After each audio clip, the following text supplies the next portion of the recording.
নমস্কার, আমি নীলিমা নায়ক। আমার রান্নাঘরে আপনাদের সবাইকে স্বাগত। আজ আমি রান্না করব চিংড়ি ইঁচড়। আজ আমি চিংড়ি ইঁচড় রান্না করব। ইঁচড়গুলো আমি কেটে ধুয়ে ভালো করে একটু হাফ সিদ্ধ করে রেখেছি। সিদ্ধ করে একটু নিলেই ভালো হয়। তারপরে এই যে মাছগুলো, চিংড়ি মাছ আমি ছাড়িয়ে ধুয়ে টুয়ে রেখেছি। আলু দেবো, এগুলো আমি সব নুন দিয়ে একটু মাখিয়ে ভেজে নেব আগে। এবার আমি আলুগুলো হলুদ নুন দিয়ে মাখিয়ে ভেজে নেব। মাছগুলো হলুদ নুন মাখিয়ে ভেজে নেব আগে। কড়াইতে আমি তেল দিয়ে দিচ্ছি, এই তেলটা গরমও হয়ে গেছে।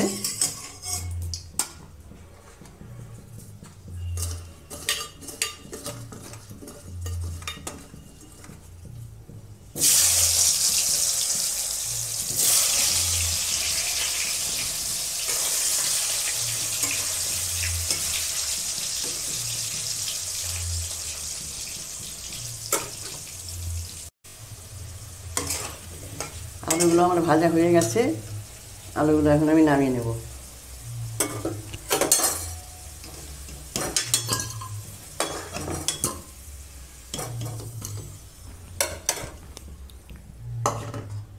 এখন আমি মাছগুলো হলুদ দিয়েছি, নুন দিলাম, মাখিয়ে মাছগুলো ভেজে নেব।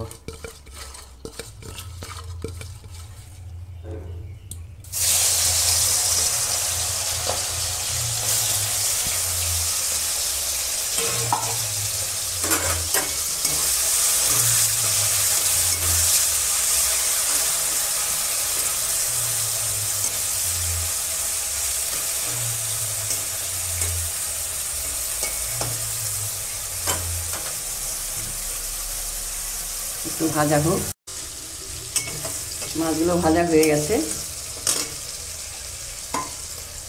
এখন তো নদীর চিংড়ি পাওয়াই যায় না। আজকে তো নদীর চিংড়ি পাওয়া গেছে। নদীর চিংড়ি মাছগুলো খেতেও ভালো হয়, আর একটু বড় বড় করে ভালো হতো। সব দিন তো সময় পাওয়া যায় না।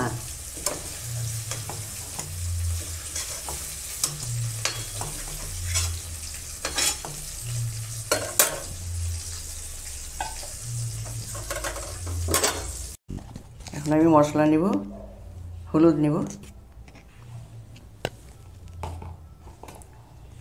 আমার তো সবই গুঁড়ো মশলা, আপনারা জানেন। জিরে নিলাম, জিরের গুঁড়ো, ধনে গুঁড়ো,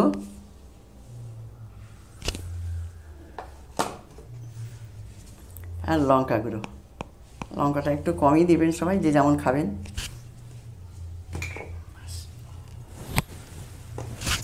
আর দেবো আমি আদা, ওটা একটু পরে দেবো।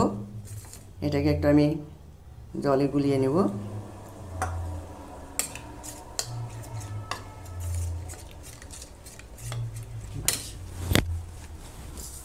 আচ্ছা, মানে আমি ফোড়ন দেবো। আমি তেল দিয়েছি, তেল গরম হয়ে গেছে।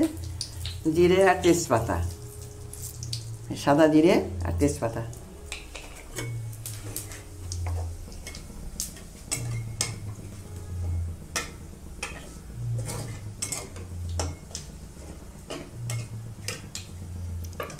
আর ইঁচড়গুলো এই যে আমি এরকমভাবে একটু একটু হাফ সিদ্ধ করে নিয়েছি। একটু একদমও সিদ্ধ করে নিই, কারণ একদম সিদ্ধ করলে রান্না করতে করতে একদম গলে যাবে।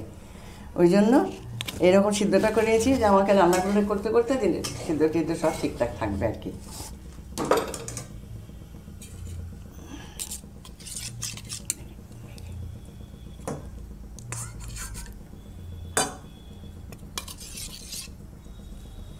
মশলাটা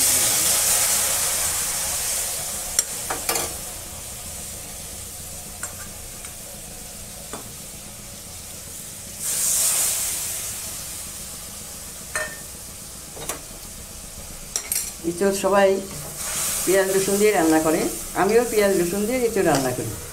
তবে চিংড়ি দিয়ে করলে আমি পেঁয়াজ রসুনটা দিই না, কেননা চিংড়ির একটা গন্ধ আছে সুন্দর।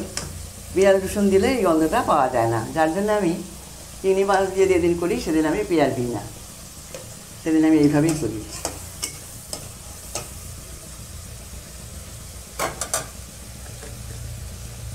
নুন দিয়ে দিলাম,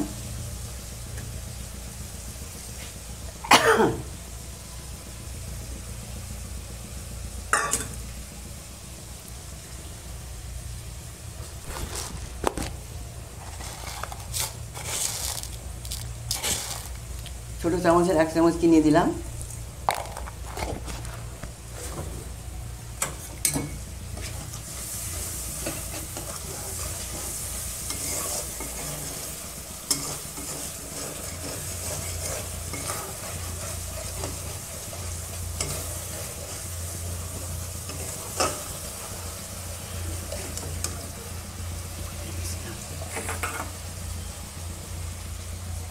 এখন আমি একটা আদা দিয়ে দিব।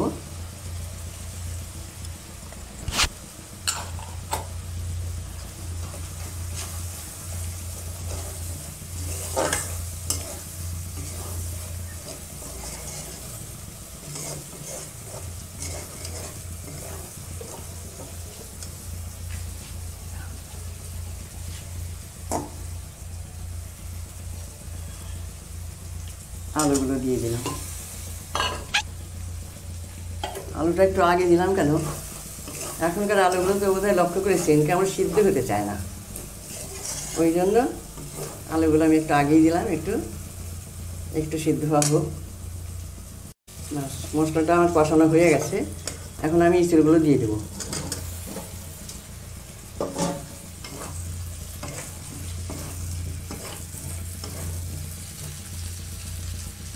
ইঁচড় খেতে সবাই ভালোবাসে, কিন্তু ইঁচড় রান্না করাতে সবারই একটু ঝামেলা মনে হয়,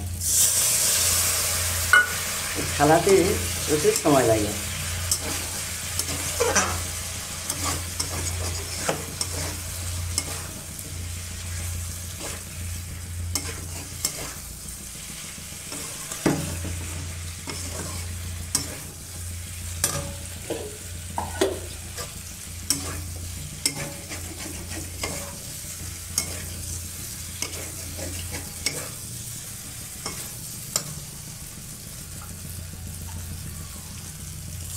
একটু অল্প অল্প জল দিয়ে জিনিসটাকে যেহেতু কষানো যায়, কষানোটাও খুব ভালো হয়, আর রঙটাও খুব সুন্দর হয়।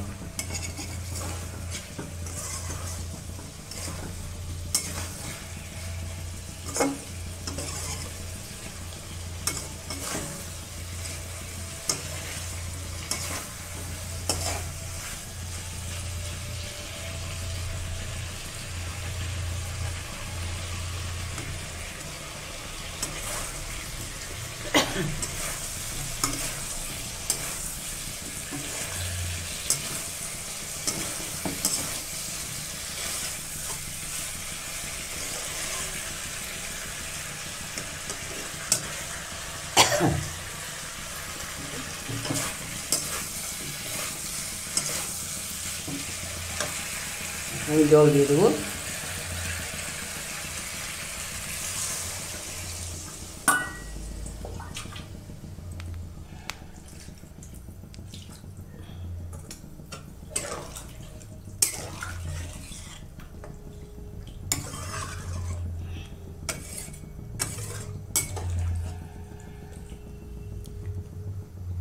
এখন একটু ঢেকে দেবো, একটু সিদ্ধ হোক।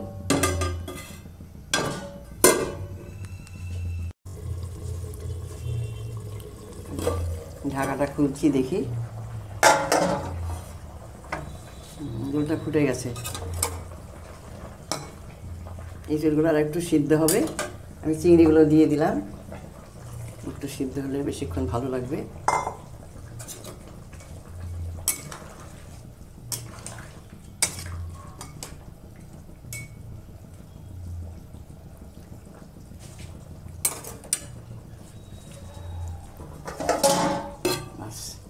এবারে আবার একটু ঢেকে দিলাম, এবারে একটু সিদ্ধ হোক, তারপর নামাবো।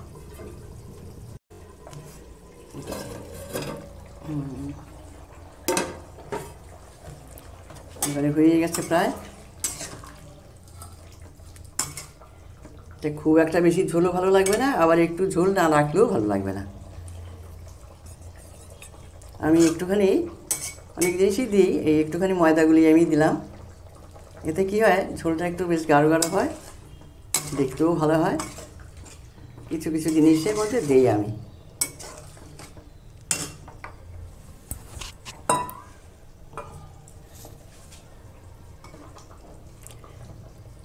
আর আমি এতে গরম মশলা দেবো না, চিংড়ি দিয়ে এঁচড় করলে আমি পেঁয়াজ রসুন আর গরম মশলাটা দিই না, কেননা চিংড়ির যে একটা গন্ধ ওটাতেই বেশি ভালো হয়, ওই জন্য এগুলো আমি দিই না।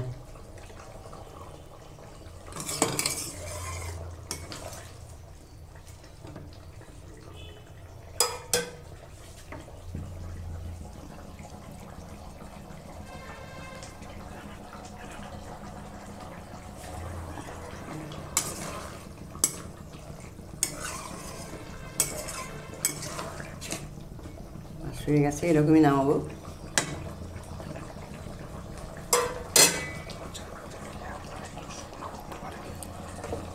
আর যদি কারো মনে হয় যে আরেকটু শুকাবো, একদম কষা কষা করবো, সেটাও করা যায়। তো আমি একটু ঝোলঝুলি রাখলাম, এর ঝোলটা খেতেও ভালোই লাগে। বাস, এবারে নামিয়ে দেবো।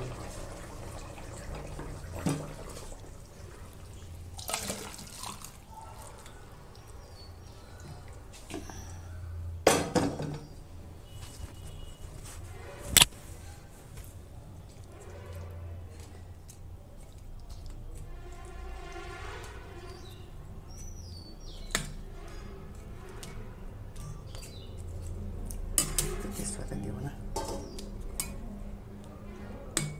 বাস হয়ে গেল আমার চিংড়ি ইঁচড়।